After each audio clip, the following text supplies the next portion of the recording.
From my perspective, I can't speak for all of AIAA because it varies in terms of the types of businesses people are in and et cetera. So as part of United Technologies and Pratt Whitney Rocketdyne, from our perspective, historically, NASA has been a majority of our industrial base. And in fact, it not so far ago as maybe 5 to 10 years ago, 75 to 80% of our industrial base.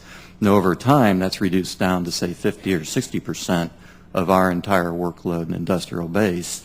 And we've been working to build what I would call a mixed portfolio of business. It's not healthy for a business to have that much tied to one single customer anyway. But I will say for a nation, from the national standpoint, that NASA contribution to the industrial base has benefited the entire nation's access to space. And we have a chart that shows that relative to DoD access to space, and we provide the majority of propulsion for that, the NASA carrying a large portion of the fixed costs of that industrial base have benefited DoD in terms of what I would characterize as subsidies to their costs and have afforded them relatively attractive pricing in the past. As we look at what the future looks like in the future.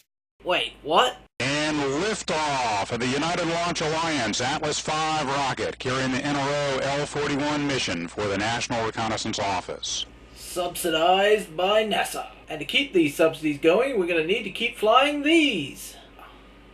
Or build one of these. Shouldn't DoD be subsidizing NASA? This is the DoD budget. And this is the NASA budget.